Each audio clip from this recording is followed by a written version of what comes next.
that gets us to the third part of what he is talking about here, the fruition. And so he breaks this also into three topics. The first one is Dharmakaya and timeless awareness. So from the root text, the essence of Dharmakaya is naturally occurring timeless awareness. Its display is a reservoir of omniscient timeless awareness abiding as a single sphere of being within primordial basic space. In his commentary down half a dozen lines or so, it is beyond being an object that can be imagined or described. It has a subtle quality of profound lucidity. And then the next paragraph, the essence abides as the fundamental kaya, the ground, but it is not a distinct entity. So we have to be very careful about reifying, thinking of it as a thing. We have a natural tendency to do that because we've developed such a strong habit of doing that over years and years, lifetime after lifetime. So then he quotes from the reverberation of sound at the bottom of the page, the second line, Dharmakaya, Sambhogakaya, and Nirmanakaya are undivided and indivisible. A couple lines down, they are not mental objects. So if we start thinking of them as a thing, that becomes a mental object. Even the labels themselves, Dharmakaya, Sambhogakaya, and Nirmanakaya, become mental objects if we're not very, very careful in how we do that. And then on page 412, he begins talking about Dharmakaya as a support. And three topics within this. The essence of Dharmakaya is basic space endowed with twofold purity and free of limitations imposed by elaboration. This is profoundly lucid, timeless awareness. And from the naturally arising awareness, he refers to it as unchanging, unceasing, and pervasive. And a couple paragraphs down in the second line of that, but there is no harm in analyzing it from the point of view of certain aspects or facets of its qualities. So it's okay to study it, try to get some idea of what it is, something that helps point to us or for us what it is that we're really looking at. In a general sense, he talks about 5 aspects of excellence and one specific one, the 5 facets of enlightened form, speech, mind, qualities, and activities. In the first case, the Dharmakaya aspect of, now here what he does is he goes into this list of many different things, similar to when I went through the Dharmakaya, Sambhogakaya, Nirmanakaya, and the various aspects of that, the teaching, the place, and so forth. And so now he does this in much more detail. And so he starts out with the Dharmakaya aspect of Dharmakaya, and then the Sambhogakaya aspect of Dharmakaya, the Nirmanakaya aspect of Dharmakaya, and so forth. And then he goes through the same list with Sambhogakaya, and then the same list with Nirmanakaya. And within each of those, he has those 5 categories, talking about those, the environment, and the retinue, and the teaching, and the occasion, and so forth. Okay? And so I'm not going to go through each of every one of those. You can read through all of those. But it is a way of helping illustrate the quality and the nature of these. It fits under the category that I just read here about analyzing certain aspects is okay. We can do this to get a better sense of what it is, but we have to be very careful about reifying that and turning that into an idea of this is exactly what this is. That's not where we want to go with this. We want to just get a general sense of what that is without hanging on to it too tightly. And so then he continues on 414 with timeless awareness as what is supported. So again, two topics, a general and a specific. In the general one, he talks about Dharmakaya, which functions as the ground from which the kayas and timeless awareness arise. On 415, the first paragraph there, three aspects. First is the Dharmakaya, which has two parts.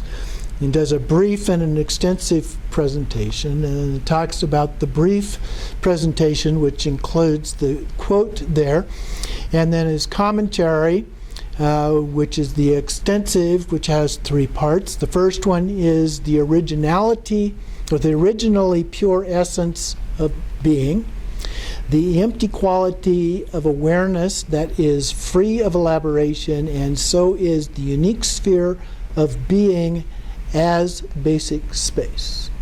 And then the second part, timeless awareness as the spontaneously present nature of being, its lucid quality, functioning as the ground of enlightened qualities.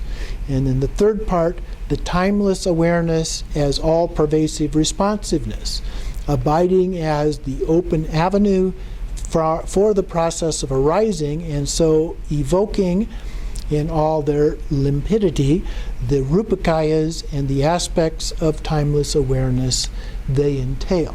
That's kind of a series of complex phrases within an even more complex sentence, so it's a little bit difficult to go through and get the essence of what he's talking about. But the first part is basically talking about the basic space.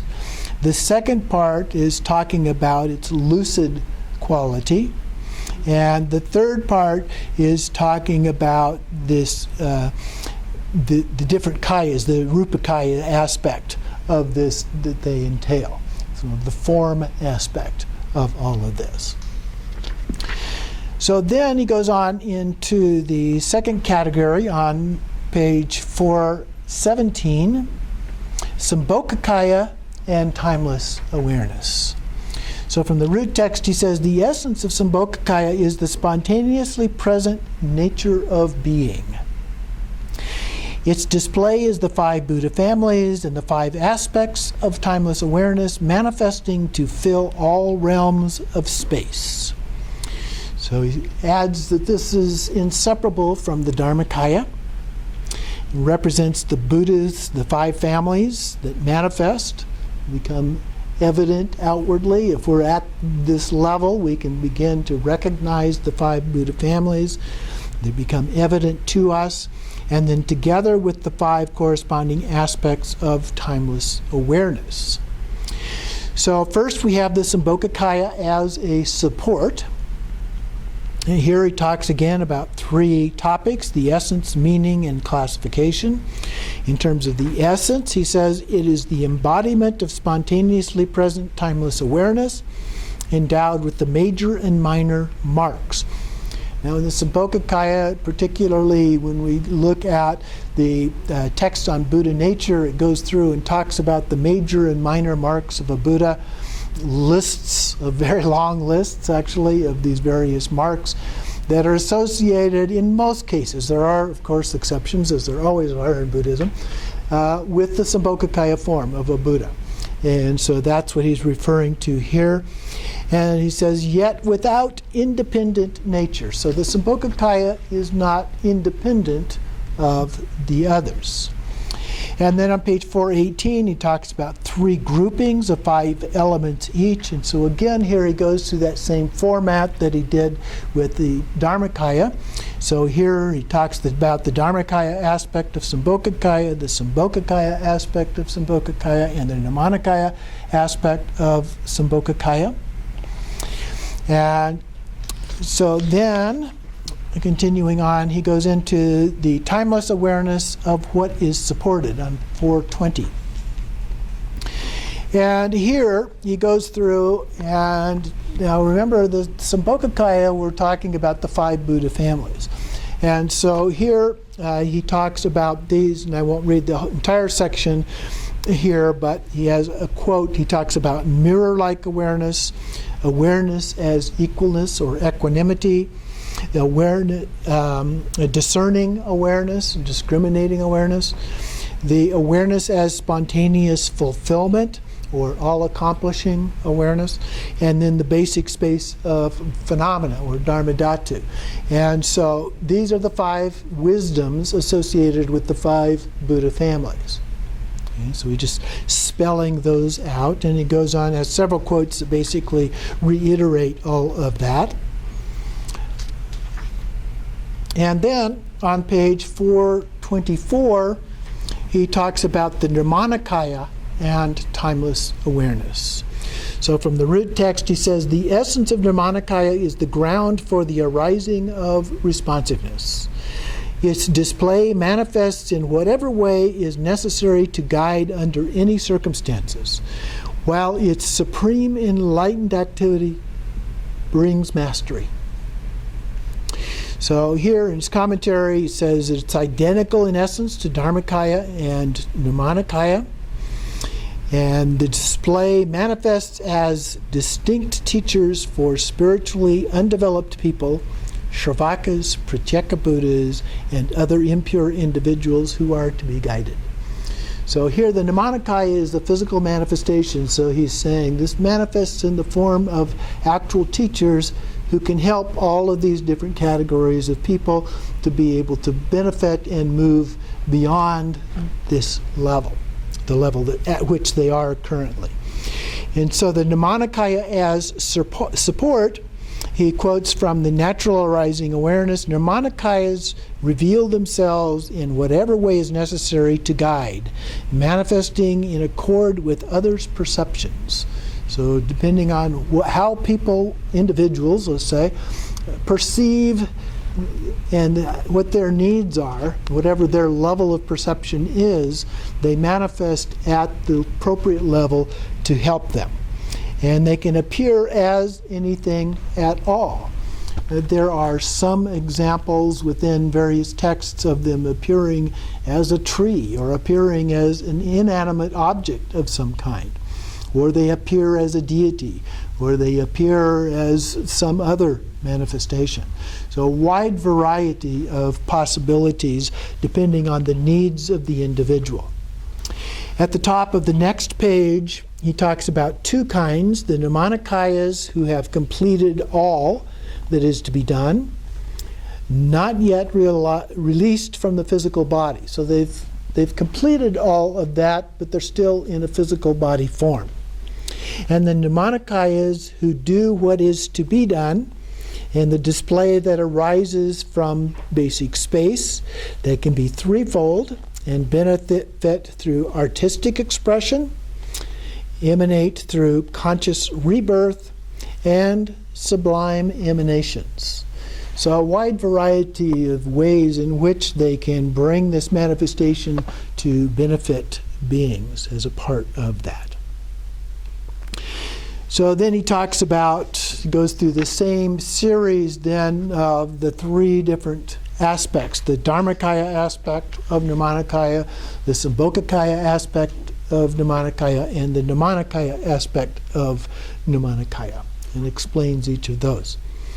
Then he talks about the timeless awareness as what is supported. So here he first of all gives a concise presentation. And the quote here, for the Nirmanakaya, through knowledge of things just as they are, the benefit for oneself lies in understanding the way of abiding of all things. Through knowledge of things in all their multiplicity, one understands what is in the minds of those to be guided. So for the teacher, it is said that we understand what the need is of the individuals. We understand what is in their mind, where their mind is at, and use that information then to help guide them. In terms of his more extensive explanation, again, he quotes from different sources. First here from the reverberation of sound. Timeless awareness that encompasses the knowable is understood to have 2 aspects. The things, and first one is the things in all their multiplicity. This is knowing the minds of those to be guided. Due to a thorough mastery of what benefits others, there is understanding of the true nature of phenomena. And then down a few lines here, he says, I will explain timeless awareness as knowledge of things just as they are. So this is the second one. While there is no basis for describing things given their manifest quality, the pure reflections of awareness's own manifestations are clearly apparent. With knowledge of the way things abide, one ensures one's own benefit, so the flow of confusion is exhausted. So then he goes on page 428, such is the fruition of the kayas and timeless awareness that becomes fully evident. If you wonder where these come from, I will explain. So from the root text, the kayas are not achieved by effort involving cause and effect. They are timelessly and spontaneously present, manifesting from a state of resting imperturbably. The most sublime secret manifests in this lifetime. You are not lured away from it in the interval after death, and so the pinnacle approach of the Vajra heart essence is exalted above all other approaches based as they are on causes or results. So here he's saying that timeless awareness abides within you. It's our own innate Buddha nature. And the key point is just resting imperturbably, resting like a mountain, solid state in that understanding. And then he quotes from the six expanses. Born of non-conceptual timeless awareness, original Buddhahood, timelessly present, is discovered through the pith instruction on resting without trying to do so. So we just abide in that state. And then from the highest continuum, uncompounded and spontaneously present, it is not realized as a result of any circumstances, yet is endowed with wisdom, love, and energy. This is Buddhahood itself, which ensures the two kinds of benefit, which would be the two cities, or the relative and ultimate cities.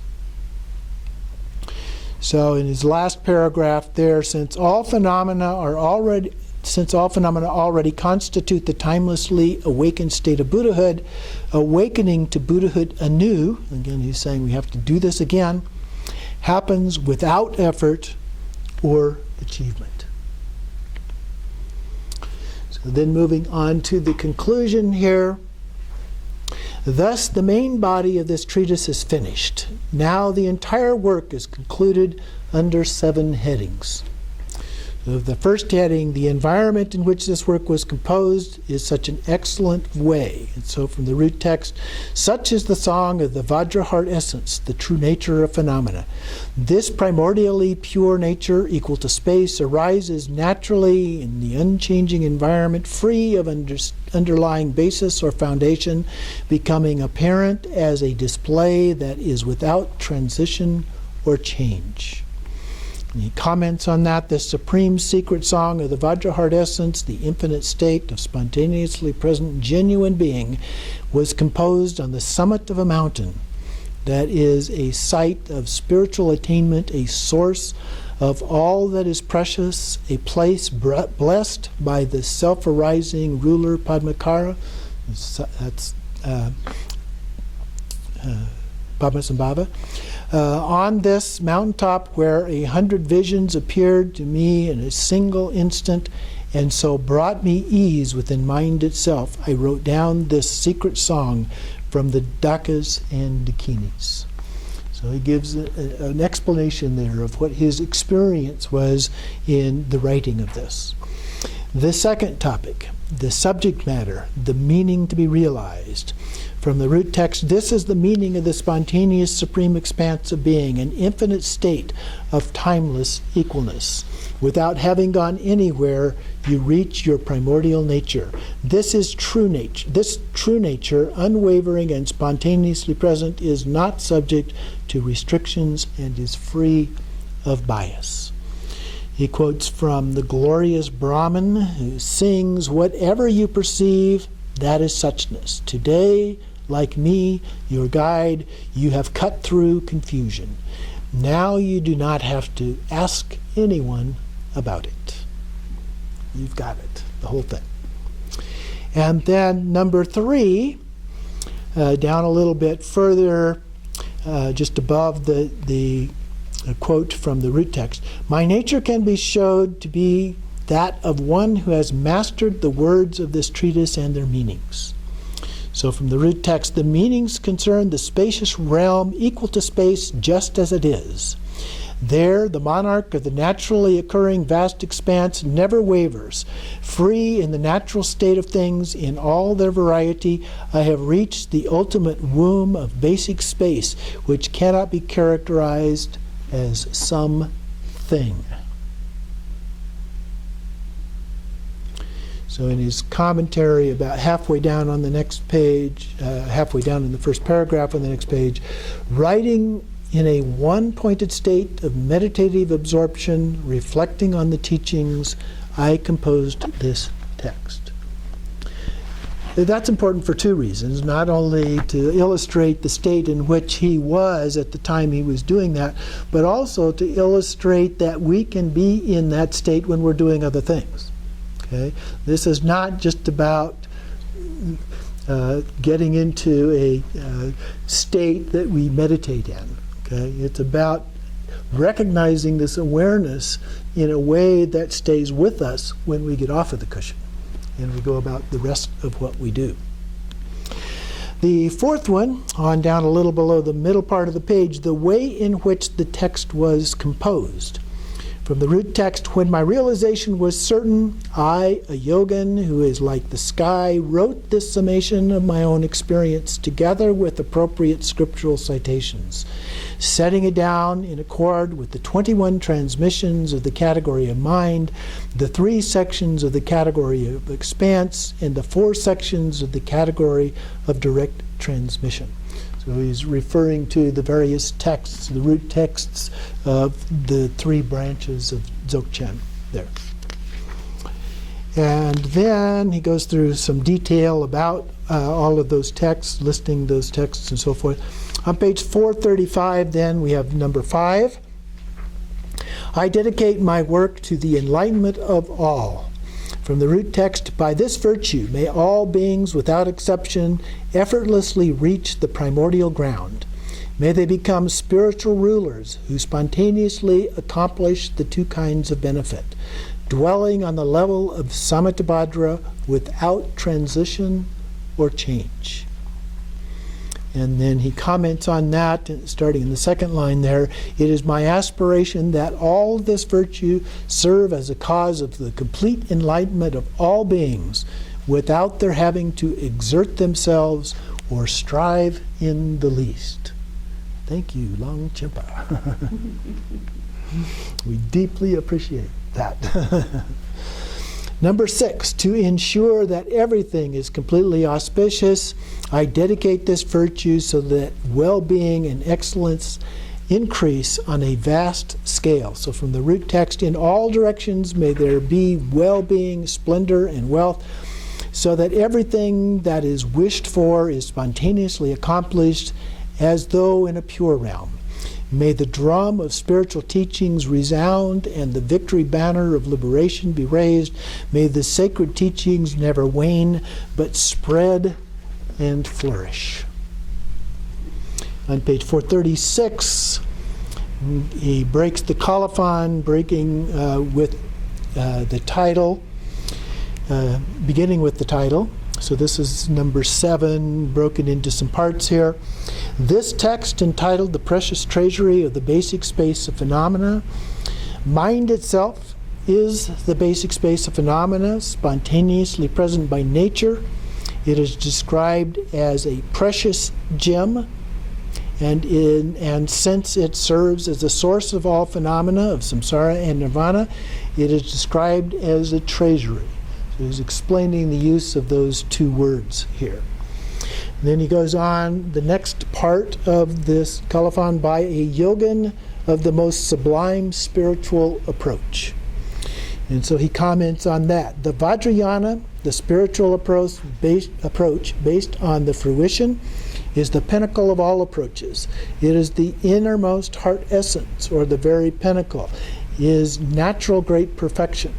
Because the theme of this text, the Vajra heart essence of utter lucidity, is even more sublime it is called the most sublime spiritual approach. And then he comments on his name, Longchen Rabjam. This is my personal name as the author. Within the vast expanse, which is Longchen, means vast expanse, of my realization, as spacious as the sky, awareness, the ongoing experience of the true nature of phenomena, free of laxity, agitation, hope, or fear, is the infinitely extensive, which is Yamla. And so I am called Longchen Rabjam. This is the name that further reveals the subject matter of this commentary. So the vast expanse, which is infinitely extensive. And then he also comments that he has used other names in other writings in this particular way as well. So then on page 438 he says, is now completely finished. In the Sanskrit this would be samayata. It signifies that I have completely finished my presentation of the words and their meanings. So that concludes his conclusion, if you will. But then after that, there is a short commentary by Patrul Rinpoche. And it's called An Exhortation to Read the Seven Treasuries, the Excellent Writings of Omniscient Longchen Rabjam. And so I wanted to just pick a few lines out of this to share with you. This is his encouragement to read the seven treasuries. We have a collection of the seven treasuries, 4 of which have been translated into English, this being one of those. But there are 3 other ones that are available, and in our next class on Togao, we will read another one, the Way of Abiding text, the special treasury of the Way of Abiding. This one and that one, I think, are the 2 most important of these texts, but the others are important as well. So from Patrul Rinpoche here, down about a little more than half a dozen lines, he says, if you don't rely on sacred texts, you won't create them. Okay, so if you don't depend on those, you can't just pull them out of the air. You have to have some understanding and background in order to help with that. At the top of the next page, if you don't study, it is a great defect in your life. But to study erroneous ideas can cause greater harm. So read the writings of a learned master. So he definitely considers Longchenpa to be a very learned master. Down 2 verses below that, the precious treasury of meaning intended by the myriad tantras and the sublime Vajraheart essence, the highest spiritual approach. Now what he's doing here is going through and identifying the 7 treasuries. So that's the first one. The precious treasury of meaning by the myriad tantras is the sublime Vajraheart essence, the highest spiritual approach. The second one, so skip another verse here. The treasury of Samattabhadra's enlightened intent beyond cause and effect is the Dharmakaya's way of abiding, in which there is nothing to protect. So that's the next one that we're going to be doing.